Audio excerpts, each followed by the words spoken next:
everyone, I'm Kevin, otherwise known as Forum BX257, here to bring you another 1980s G.I. Joe tour review, and today I'll be taking a look at the ninja of, well, undefined loyalty, the 1988 Storm Shadow, better known to collectors as Storm Shadow version 2. Now, he never looks like this in any of the cartoons, but debuts this new outfit in the old Marvel comic run of G.I. Joe in issue number 84. Where, in a nice bit of continuity, he gives his old Cobra ninja outfit to his student, Billy. This new version of Storm Shadow comes with a lot of traditional ninja weapons. Rather a lot like the original 1984 version, but these ones are far more detailed and quite a bit larger than the originals. I'll compare them a bit later. First, we'll take a look at his bow. Unfortunately, around the late 80s and early 90s, the contents list on the cards weren't very descriptive about the accessories. So while this is just called a bow, it's actually quite a bit more than that. It's a compound bow, because you can see the gears holding the string tight. You also have a molded in quiver right here. Unfortunately, you can't remove any of the arrows. This rod here is, I believe, a scope. And this rod here is supposed to be a weight, which I guess it's sort of helps the aim, I suppose. I don't really know much about archery myself.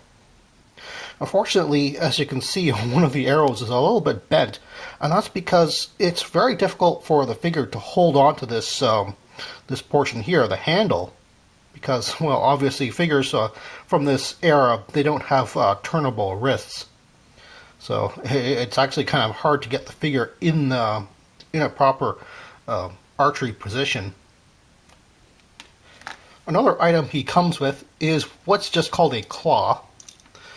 And as you can see, it's held on to his wrist.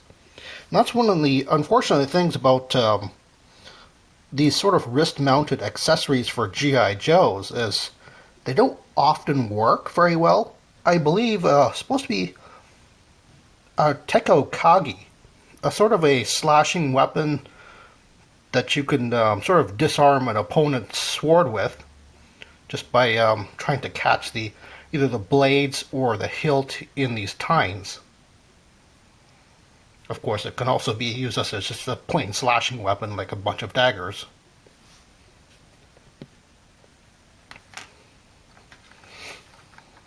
Next, he comes with a sword, which is stored onto the side of his backpack there. I'm not quite sure why it's made out of red plastic. It's just a really odd choice here. As a matter of fact, if I just take a look at another figure from the same year, which had a very similar weapon. This is 1988 Budo, and he has a very similar looking sword. At least with Budo, they called this specifically a crimson sword, but there's no real explanation as to why.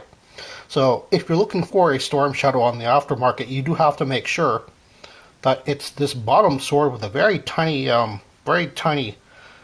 guard here, and not the large guard from Budo. The handles are also slightly different. Budo's handle is quite a bit longer. It has a very blunt tip, whereas Storm Shadow's has that little bulb on the end. And last but not least is his backpack.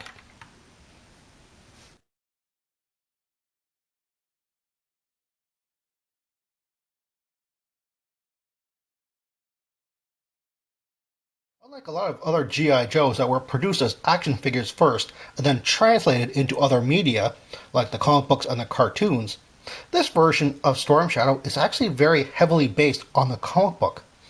And while I understand that the figure probably wasn't, it was probably designed quite a bit before that, there are quite a few touches that just come straight out of the comic book. If you take a look at the artwork on the card, again, he's using primarily his bow here. And in the comic book, he was a master archer. As far as the Arashi clan was concerned, it was actually Snake Eyes who was the better swordsman. Another thing, of course, you will notice that Storm Shadow, this version of Storm Shadow is the first version to have the Arashi tattoo. And of course, that again comes from Larry Hama's designs from the original comic book. As a matter of fact, it goes all the way back to 1984, but it's not until 1988 that you actually see this being on here. And of course, the most obvious one being is that he is no longer a Cobra ninja at this point in time. Basically, the file card is really a very nice summary of what happens in the comic books for him to defect from Cobra. And now to compare the new Storm Shadow with the 1984 original. Now I have to admit that I am more of a fan of Storm Shadow being a bad guy and a Cobra, but I really love the urban camouflage on this guy. Matter of fact, I like his overall just sculpting, really. Of course, another thing that's just really nice about this figure is the fact that he does come with such a large bow, because he is a master bowman, whereas the original, I don't think they quite established that yet. So he has this tiny little bow. And while it's nice that it hooks onto his backpack quite securely, the fact is that this looks like a toy. This doesn't look very harmful at all. Whereas this thing looks like a long-range weapon. Of course, the emphasis for the original version of Storm Shadow was his swords, but this version only comes with one. Of course, I can't talk about this version of Storm Shadow without mentioning this. The Arashi tattoo. Now, this comes from the I Ching, which is an ancient Chinese text. It's over 2,000 years old, I suppose. And it's about divination. Basically, it's a manual on fortune-telling in Taoism and Confucianism.